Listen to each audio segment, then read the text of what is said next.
Welcome to my class. नमस्ते student. बच्चों, आज हम कक्षा 9वीं की पाठ्य पुस्तक क्षितिज भाग 1 का अध्ययन करने जा रहे, जिसमें हम चैप्टर नंबर 11वां पढ़ रहे और इस चैप्टर का शीर्षक है सवैये।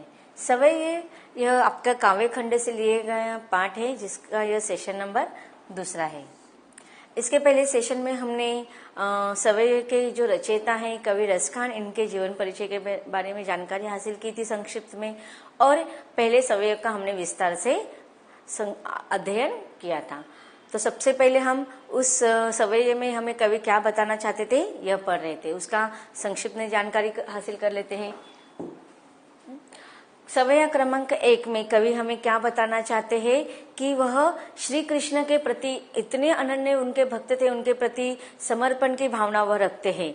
वह हमेशा श्री कृष्ण के पास ही अपना जीवन व्यतीत करना चाहते हैं। अब देखिए किस किस रूप में वह श्री कृष्ण का सानिध्य पाते हैं। वह कहते हैं कि अगर मनुष्य रूप में उनका जन्म होता है तो वह हमेशा ग्वाल बालक के रूप में जन्म लेना चाहते हैं, क्योंकि वह जो बच्चे थे श्री कृष्ण के सखा थे, दोस्त थे, जो सखा के रूप में वह हमेशा श्री कृष्ण के इर्द गिर्द रहा करते थे। फिर अगर हम कहते हैं कि वह पशु के रूप में, जानवर के रूप में जन्म लेते हैं, तो वह नंद बाबा के गाय के रूप में जन्म लेना पसंद करेंगे। क्यों? क्योंकि जब वही नंद बाबा के गायों को लेकर श्री कृष्ण वन में जाकर उनको लेकर जाते थे, और इसी कारण वह श्री कृष्ण का सानिध्य चाहते हैं, और इसीलिए वह चाहते कि वह किसी भी प्रकार का, किसी भी तरह से उनका जन्म होता है तो वह श्री कृष्ण की समीपता चाहते हैं। आगे वह कहते कि अगर किसी पत्थर के रूप में वह जन्म लेते हैं तो वह उस पर्वत का पत्थर बनना पसंद करेंगे जिस पर्वत को श्री कृष्ण ने अपने उंगली पर उठाया था। अब वो कौन सा पर्वत था? गोवर्धन पर्वत। आपको मैंने इसके पहले सेशन में बताया था कि इसके बारे में संक्षिप्त में कहानी में आपको बताऊंगी, वो कहानी आप सब जानते हैं। अब देखिए उस गोवर्धन पर्वत को बाद में गिरिधर भी कहा जाता है। क्यों गिरिधर कहा जाता है? क्योंकि उसको गिरी का अर्थ क्या होता है? ईश्वर, प्रभु, अर्थात श्री कृष्ण। श्री कृष्ण ने उस पर्वत को अपने हाथ उंगली पर धारण किया हुआ था, इसीलिए उनको उस पर्वत को गिरिधर इस नाम से भी जाना जाता है।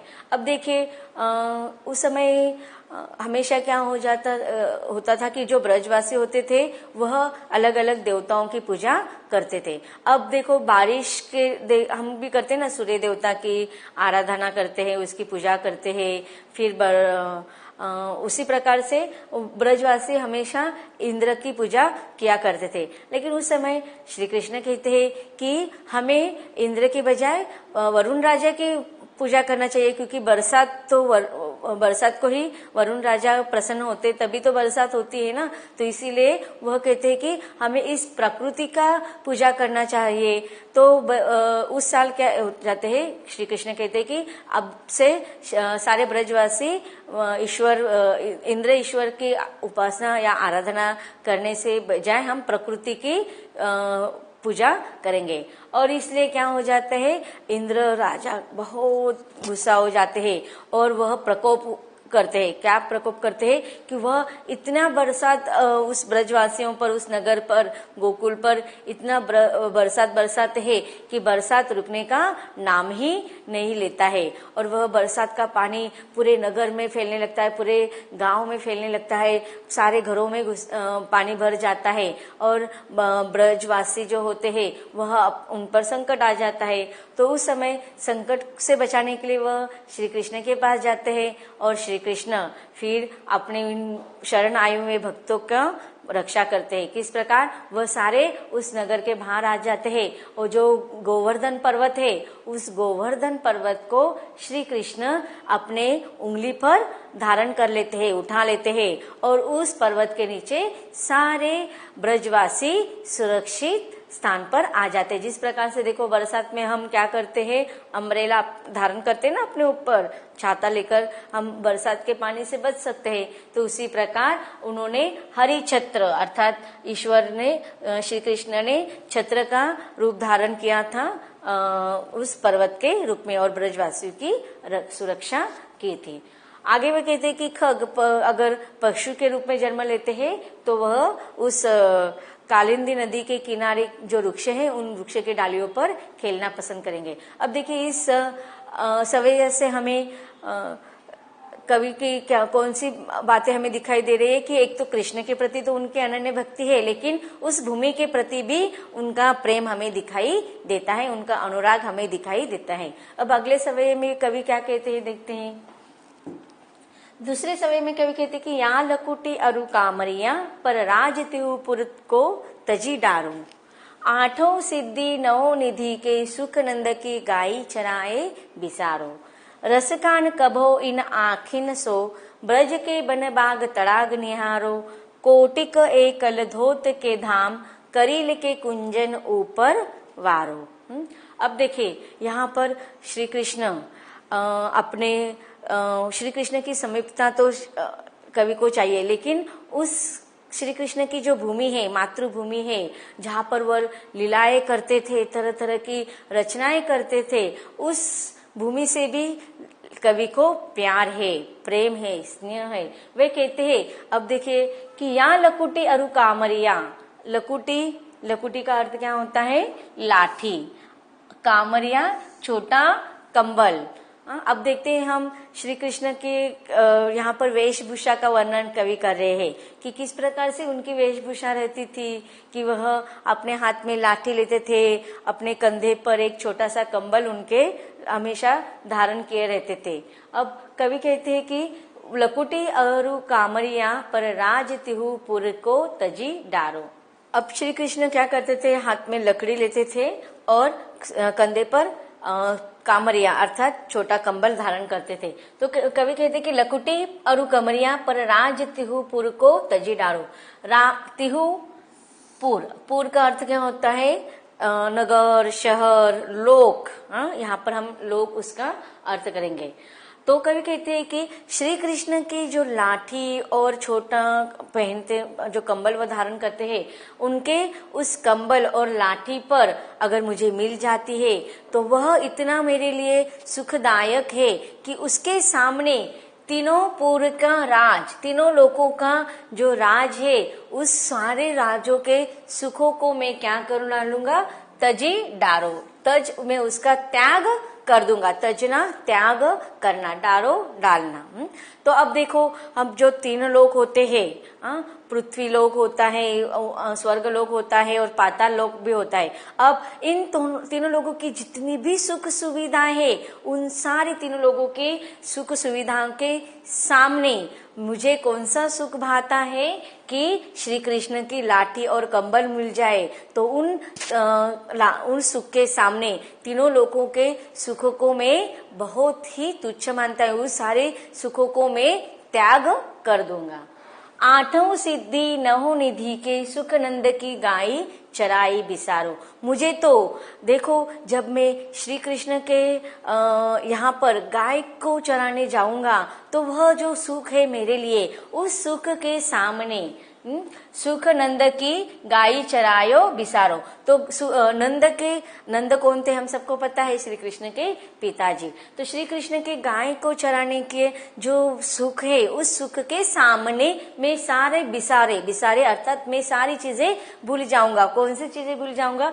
आठों सिद्धि नौ निधि, 8 सिद्धियां और 9 निधियां अर्थात कुबेर के जो 9 अलग अलग धन के प्रकार माने जाते हैं, उसे कहा जाता है नवनिधियां। और 8 सिद्धियां, देखो सिद्धि साधन प्राप्त करने के लिए बहुत सारे साधना करनी पड़ती है और ऐसी साधना करने के 8 अलग अलग प्रकार होते हैं। तो 8 सिद्धियों और 9 प्रकार के जो अलग अलग कुबेर के प्रकार है, 9 निधियां हैं, उन निधियों का सारे में श्री कृष्ण के गाय चराने के जो सुख मुझे मिलने वाला है, उस सुख के सामने यह सारे में 8 सिद्धियां, संसार की जो 8 सिद्धियां है, जो 9 अलग अलग निधियां हैं, उनको मैं भुलाने के लिए तैयार हूँ। अब देखिए 8 सिद्धि और 9 निधि, इसका मैं शब्दार्थ में आपको अर्थ बता दूंगी। आगे कवि कहते हैं कि रसखान कबो इन आखिन सो ब्रज के बन बाग तड़ाग निहारो। अब देखिए यहाँ पर कवि की ब्रज भूमि के प्रति, मातृभूमि के प्रति एक आसक्ति, एक अलग तरह का प्रेम दिखाई देता है।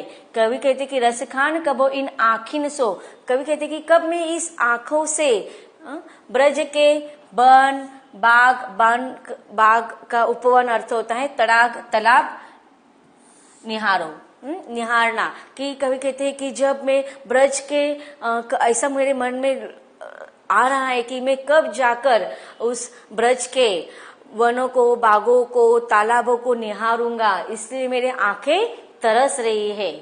कोटिक एक कलधोत के धाम, करील के कुंजन ऊपर वारो। अब देखिए कोटिक, कोटिक का अर्थ क्या होता है? कोटि, करोड़। कलधोत, कलधोत का अर्थ क्या होता है? सोना, सोने। धाम, धाम का अर्थ क्या होता है? महल। करील के कुंजन, करील एक वृक्ष, कुंजन लताओं का जो झुंड होता है उसे कहा जाता है। करील एक प्रकार का वृक्ष का नाम है।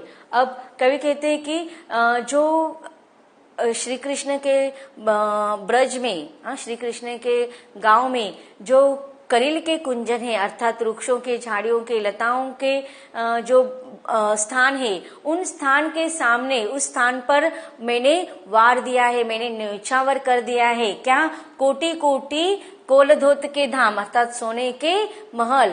तो उस वृक्ष के सामने उन, अब यहाँ पर कभी हमें क्या कहना चाहता है कि श्री कृष्ण के जो मातृभूमि है, श्री कृष्ण की जो ब्रज भूमि है, उस ब्रज भूमि की जितने भी वस्तुएं हैं, वह उस वस्तु की समीपता में चाहता हूँ, और उस समीपता के सामने, उस सुख के सामने यह सारे जो चीजें हैं, सोने के महल, 8 सिद्धि, 9 निधि, ये सारी चीजें मैं न्यौछावर करने के लिए तैयार हूँ। तो इस प्रकार से देखो, इस काव्य के माध्यम से कवि हमें मातृभूमि के प्रति हमारा निस्सीम प्रेम होना चाहिए, इसके बारे में हमें संदेश देना चाहते हैं। अब देखिए इस पंक्तियों में भी देखो, कोटिक, कलधोत, करील, कुंजन, इसमें क और क इस शब्दों का, इन वर्णों का पुनर्वापर हुआ है, पुनः पुनः वह आए हुए हैं, इसलिए यहाँ पर अनुप्रास अलंकार का प्रयोग किया गया है। अब देखते हैं कठिन शब्दों का अर्थ। लकुटी, लाठी, कामरिया, छोटा कंबल, तिहु, तीनों, पुर, नगर, लोक, तजी डारो, छोड़ दूंगा। अब देखिए नवनिधि में आगे भी इसका अर्थ आपको बताती हूँ। बिसारो, भूलूंगा, कबो, जब से, तड़ाग, ताला, निहारो, देखूंगा, कोटिक, करोड़ों, कालधोत, सोना, धाम, भवन, करील एक प्रकार का वृक्ष है। अब देखो ये भवन अलग अर्थ है और करील एक प्रकार का वृक्ष है। कुंजन, लताओं का घर, वारो, न्यौछावर करना। 8 सिद्धियां, देखो बहुत सारी कठिन साधना करनी पड़ती है, और इस साधना को प्राप्त करने के बाद अलग अलग 8 शक्तियां मिलती है। और कौन कौन सी होती है? अनिमा, महिमा, गरिमा, लघिमा, प्राप्ति, प्राकाम्य, ईशित्व और वशित्व, यह 8 अलौकिक शक्तियां हैं जो 8 सिद्धियों के नाम से जानी जाती है। 9 अर्थात 9 निधियां कौन कौन से देखते हैं? पप्र, महापप्र, शंख, मकर, कच्छप, मुकुंद, कुंद, नील और खरव, एक कुबेर के 3 अलग अलग 9 अलग अलग निधियां कहलाती है। अब देखते हैं इस जो हमने सवैया पढ़ा है उसका भावार्थ। कृष्ण से जुड़ी वस्तुओं के प्रति प्रेम प्रकट करते हुए कवि कहते हैं कि जिस लाठी और कंबल को लेकर कृष्ण गाय चराया करते थे, उसके बदले में मैं तीनों लोगों का सुख त्यागने को तैयार हूँ। आगे भावार्थ कंटिन्यू है। मैं नंद की गायों को चराने के बदले 8 सिद्धियों और 9 निधियों का सुख भी भूल सकता हूँ। मैं ब्रज भूमि पर स्थित बागों, वनों, तालाबों को देखते रहना चाहता हूँ। मैं इन करील के कुंजों में रहने के बदले हजारों सोने के महलों का सुख त्यागने को तैयार हूँ। तो बच्चों, इस प्रकार हमने रसखान के द्वारा सवैया क्रमांक जो 2 आपके पाठ्य पुस्तक में रखा था, उसको हमने विस्तार से पढ़ लिया है। अगली सवैया को भी हम विस्तार से पढ़ेंगे, लेकिन इसके अगले भाग में।